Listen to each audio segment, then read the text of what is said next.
2014 की महाभारत की कहानी में अब राजसूय यज्ञ की बारी है, यानी कि राजा के सत्ता संभालने की बारी।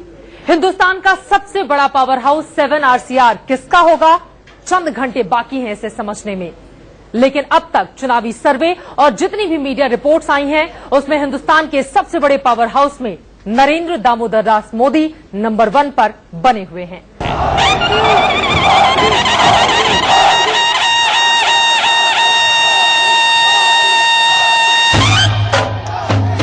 कुछ भी हो, वो देश के लिए एक उपयोगी व्यक्ति हैं और उनके लिए उन पर जो वो चीफ मिनिस्टर थे, इसलिए उनके ऊपर उंगली उठाई जाती है कि उन्होंने करवाए हैं या उनके दौरान हुए हैं। हकीकत है कि वो चीफ मिनिस्टर थे, लेकिन उसके बाद जो गुजरात का प्रोग्रेस है, कम्युनल पीस है, माइनॉरिटी कम्युनिटी है जो है, वो भी खुश है। अब न जाति की बात होगी, न धर्म की, न पंथ की, अब बस राजधर्म। क्योंकि 7 RCR में बैठते ही 125 करोड़ लोगों की ताकत का कवच कुंडल इंडिया फर्स्ट की जाति, संविधान का धर्म होता है। फिर किसी की कहां हिम्मत और कहां ये चर्चा हो कि जाति कौन, संप्रदाय कौन सा है। पूछो मेरी जाति, शक्ति हो तो मेरे भुजबल से, समाप्त ललाट से और कवच कुंडल पढ़ो उसे जो झलक रहा है मुझ में तेज प्रकाश। मेरे रोम रोम में अंकित है मेरा इतिहास।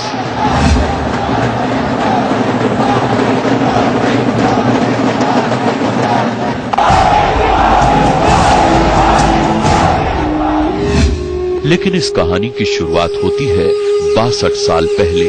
हिंदुस्तान के नक्शे पर बहुत मिन्नत से खोजने के बाद गुजरात के मेहसाणा जिले में मौजूद एक छोटे से गांव का पता मिलता है।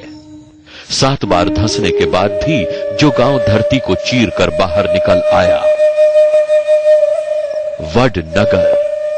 कभी नरसिंह मेहता की कूची का वडनगर, अब नरेंद्र मोदी का वडनगर।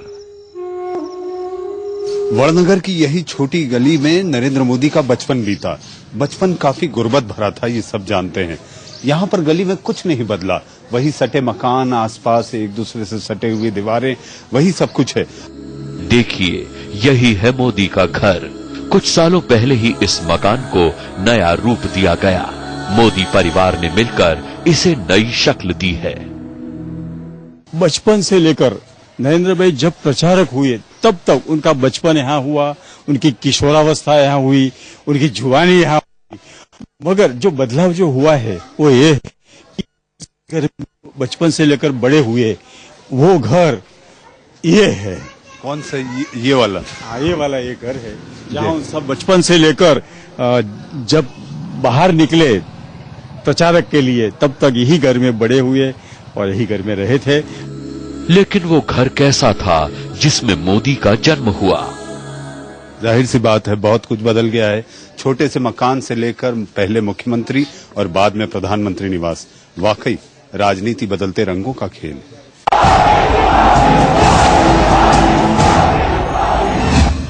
आज जिन गलियों में कंक्रीट की सड़कें, छतदार मकान दिखते हैं, 60 साल पहले गुजरात के इस हिस्से की भी हालत हिंदुस्तान के दूसरे कोनों की तरह ही थी। कदम कदम पर बाधाएं, लेकिन साहस अदम्य हो तो रुकावटें, कठिनाइयों से नया रास्ता निकल ही जाता है। शुरुआत खुद करनी होती है। शुरुआत हो भी गई तालाब में। पहला मुकाबला मगरमच्छ से।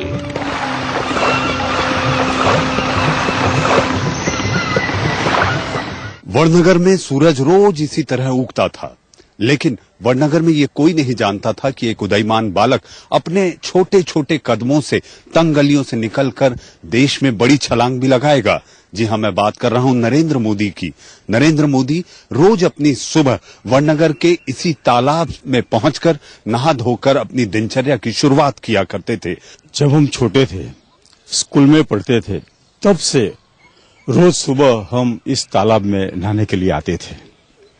एक बार ऐसा हुआ, यहाँ हमारे तालाब में उस जमाने में बहुत से मगर थे। एक दिन ऐसा हुआ कि एक मगर का बच्चा जब हम तैर के जाते थे तो हमारे करीब आया, तो नरेंद्र भाई ने झटके से उसको पकड़ लिया। वो मगर को लेकर हम गांव में ले गए तो लोगों को आश्चर्य हुआ कि ये तुमने क्या किया। पूरे गुजरात में मोदी और मगरमच्छ की लड़ाई की कहानी घर घर मशहूर हो चुकी है। मोदी के साथ काम कर चुके लोग कहते हैं एक चीज उन्हें सबसे अलग कर देती है, काम को काम समझना, उसे न छोटा न बड़ा समझना, न दिन समझना न रात समझना। इनका मोटिवेशन जो है वो असाधारण है।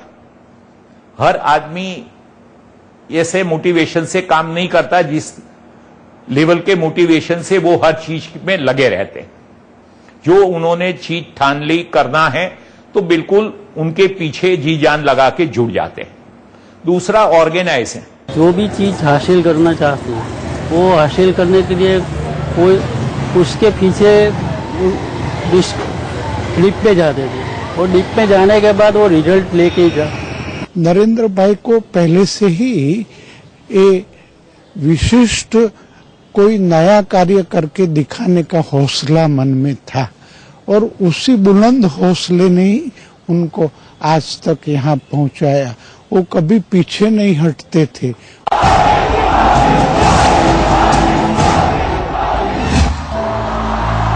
मोदी के भाई प्रहलाद बताते हैं कि पूत के पांव पालने में पहचाने जाते हैं। उनके दोस्त कहते हैं उनका मोदी आज तक भीड़ में चलने का आदी नहीं है, वो अपना रास्ता खुद बनाता है।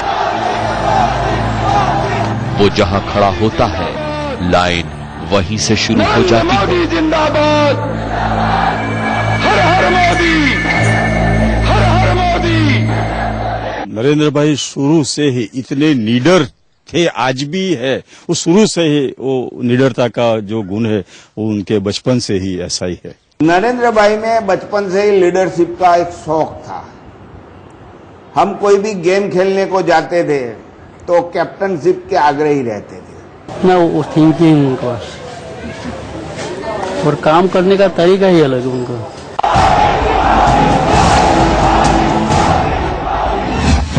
अपना रास्ता खुद चुनने के लिए अलग ताकत चाहिए, संगठन संभालने की ताकत, खुद को आगे करने की ताकत, भीड़ से अलग होने की ताकत, लीडरशिप की ताकत।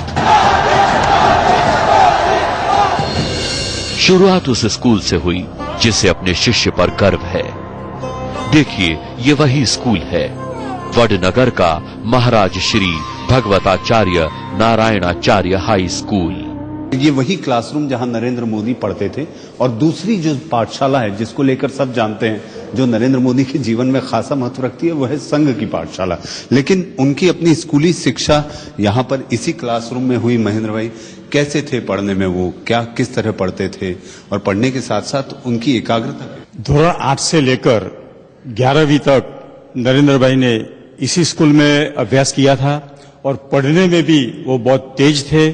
पढ़ने के साथ साथ और सब जो विषय है, मानो कि नेतृत्व का उनका जो इसमें भी वो अग्रसर रहते थे। मोदी ने जिस उच्च विद्यालय में पढ़ाई की उस स्कूल में उनकी एक तस्वीर है। स्कूल के हेडमास्टर साहब के पास सबसे बड़ी थाती। तस्वीर में मोदी शिवाजी के अवतार में नजर आते हैं। हेडमास्टर कह रहे हैं कि कहानी कौन नहीं जानता, कहने के लिए शब्द बचते हैं क्या। बच्चे कहते हैं उनका सपना भी मोदी बनने का है। नरेंद्र भाई जैसे सामान्य परिवार में जन्म लिया और इस सामान्य नॉर्मल छोटा सा टाउन में उन्होंने स्टडी किया और यहाँ छोटी सी स्कूल में स्टडी करके जो भारत देश का सुकान संभाल रहा है। और इसके लिए हम सब, हमारे स्कूल के बच्चे, हमारे सब स्टाफ, ट्रस्टीगण और मैं खुद बहुत आनंद और गर्व की लागणी महसूस कर रहा हूँ। लेकिन सवाल बार बार वहीं आकर ठहरता है। स्कूल से तो पीलू फूल बनकर निकल गए मोदी।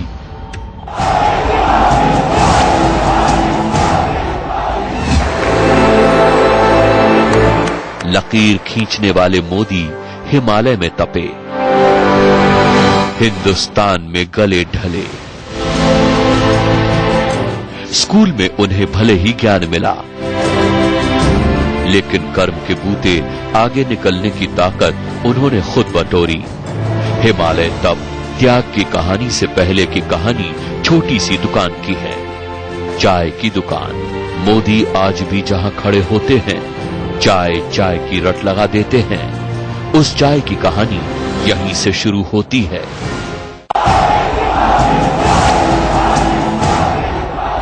कहते हैं वक्त के साथ सब कुछ बदल जाता है। कभी यहाँ नरेंद्र मोदी के पिता की चाय की कैंटीन हुआ करती थी, लेकिन आज यहाँ सब कुछ बदला बदला सा दिखाई देता है। लेकिन एक चीज है जो उस समय के बाद की गवाह है, वो है ये बरगद का पेड़। कहते हैं बरगद के पेड़ की जड़ें काफी मजबूत होती हैं, और उसी तरह ये बरगद का पेड़ जब भी वैसा ही था, आज भी वैसा ही है। आज से बहुत साल पहले यहाँ इनके पिताजी की चाय की होटल थी। उस समय हमारे सामने जो बीएन हाई स्कूल है, उसमें हम सब पढ़ते थे, और रिसेस के टाइम पर और स्कूल के बाद नरेंद्र भाई यहाँ आया करते थे और पिताजी को मदद करने के भाव से वो चाय बेचते थे। वडनगर स्टेशन की ये कैंटीन, ये चाय की दुकान और आने जाने वाली ट्रेनों में चाय बेचने का अनुभव।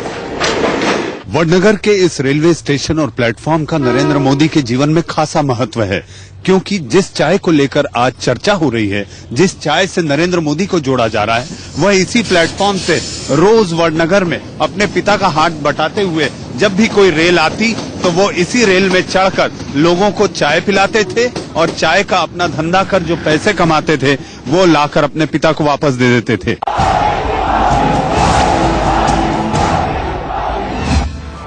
मोदी के दोस्त कहते हैं व्यवहारिक ज्ञान की इससे बेहतर जगह क्या हो सकती है। वो अपने पिताजी को मदद करने के भाव से यहाँ आते थे, और बगल में ही होटल थी, इसलिए वो यहाँ चाय बेचा करते थे। नहीं तक स्कूल में पढ़े तब तक उन्होंने चाय बेचने का यहाँ काम किया था इस स्टेशन पर। चाय बेचकर बड़ा प्रधान बनने की ये कहानी गुजरात में किंवदंती है।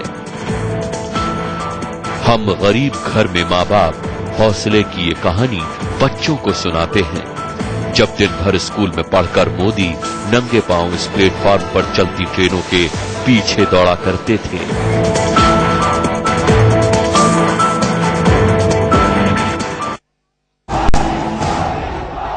चाय चाय चाय की रट लगाई। इसी चाय पॉलिटिक्स ने नरेंद्र मोदी को उनके दूसरे स्कूल का रास्ता दिखाया। ये खेड़ा नादियाड़ की गलियां हैं, जहां पर उस वक्त कोऑपरेटिव क्रांति चल रही थी, और नरेंद्र मोदी ने इन गलियों में तकरीबन 2 साल तक खाक छाने, और वो भी साइकिल से। नरेंद्र मोदी जो नरेंद्र मोदी बने, उसमें 2 पाठशालाओं का खासा महत्व है। एक तो वो जो वडनगर में स्कूली शिक्षा दीक्षा लेकर, और दूसरी वो पाठशाला यानी कि संघ की पाठशाला, जहां पर विद्यार्थी यानी कि प्रचारक के तौर पर उन्हें कसौटी पर तोला गया।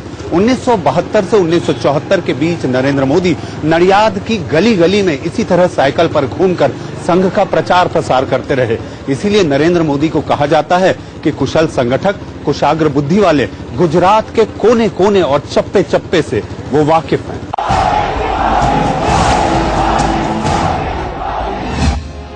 ये नारायण द्वार, ये श्री राम द्वार, ये भव्य संत राम मंदिर गुजरात के नादियाड का है। समृद्ध गुजरात की झलक आज इसकी दीवारों पर भी दिख रही है, लेकिन ये 70 के दशक में ऐसा नहीं था। मंदिर के दूसरी तरफ की दीवारें देखिए, ये मंदिर के एक हिस्से में बना कमरा है, जहां कभी मोदी ने 5-5 लोगों के साथ समय बिताया है। नरेंद्र मोदी आज कहां रहते हैं ये तो सब जानते हैं, लेकिन जब वो संगठक और प्रचारक बनकर नडियाद आए थे, तब वो कहां रहते थे, ये आज इंडिया न्यूज आपको दिखाएगा कि ये 10 बाय 10 का कमरा है, जहां पर नरेंद्र मोदी रहा करते थे। और इतना ही नहीं, तो इसी कमरे में अपनी दिनचर्या खत्म करने के बाद आकर जब आराम करते, और सुबह उठते ही यहाँ योगा कर बाहर निकल पड़ते, और ये वही कमरा है जहां पर वो योजनाएं बनाया करते थे। ये संतराम मंदिर का प्रसिद्ध यज्ञ खंड है, और यज्ञ खंड की 10 बाय 12 के कमरे में मोदी आरएसएस के संगठक के रूप में 2 वर्ष रहे और उसी समय वो दिन भर संगठन का काम करते थे और आरएसएस का इस जिला का एक प्रधान केंद्र था। और यहाँ के जो उस समय के महंत श्री जानकी दास जी महाराज थे, वो गुरु गोलवेलकर जी से संबंधित थे, गुरु जी उनको कहते थे।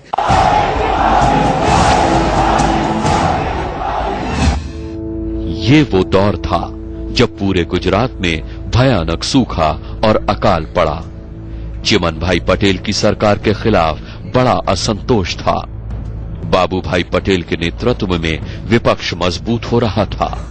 मोदी नादियाड जैसे छोटे से इलाके में थे, लेकिन 8-8 घंटे गांव-गांव, गली-गली साइकिल से प्रचार करने का उनका अनुभव काम आया। उनके मेहनत की चर्चा संघ के अंदर और बाहर होने लगी।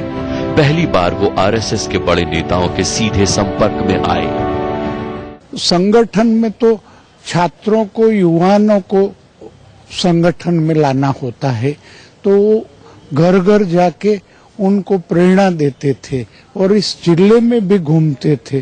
वो दिन में तो दूध पिया करते थे, रात्रि में कभी देरी से आवे तो दूध और खिचड़ी उनके लिए रखी जाती थी। आज जो आदमी बड़ा प्रधान के द्वार पर खड़ा हो गया, उसने अपनी जवानी 10 बाई 10 के कमरे में काटी है। ये कहानी हो सकती है, लेकिन उनके साथ काम करने वाले जयंती भाई कहते हैं, संत का सत्संग, उनकी प्रेरणा और ये गुजरात का विशिष्ट तीर्थधाम संतराम मंदिर रहा, तो उनका भी उनको लाभ मिला। चाय बेचने वाला बच्चा अहमदाबाद की कैंटीन से आगे निकलकर देश में राजनीति की रणनीति बना रहा था। कहते हैं ना कि सफलता आपको नए हौसले देती है। ऐसा ही कुछ हुआ। नादियाड में मिली सफलता के बाद हुआ। अपनी सोच को जमीन पर उतारने की जिद, उसके लिए जी तोड़ मेहनत को हथियार बनाकर मोदी आगे निकलते चले गए। आज तक न तो उनकी ये जिद बदली, न जी तोड़ मेहनत की ललक।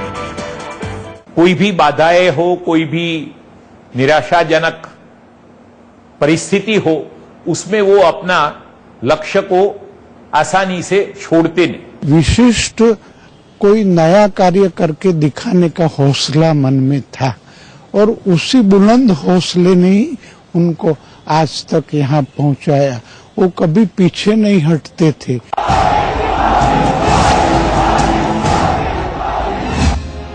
आरएसएस के रास्ते वो पहले बीजेपी में एंट्री, फिर कड़े अनुशासन के साथ पार्टी के लिए ग्राउंड जीरो पर जमकर काम करने लगे। मोदी ने हर जगह 2 रास्ते बनाए, एक अपनी लीडरशिप के लिए, दूसरा अपने लिए।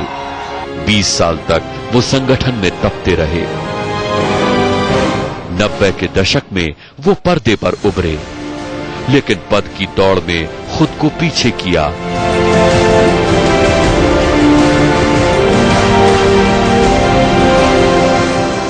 शौक बाजीगर बनने का था। 5 साल बाद मोदी गुजरात आ गए और तब से आज तक वो सीएम की हैट्रिक लगा चुके हैं। अब वो हिंदुस्तान के पावर हाउस 7 आरसीआर की चौखट पर खड़े हैं। मोदी के गांव वडनगर से मनीष अवस्थी, इंडिया न्यूज।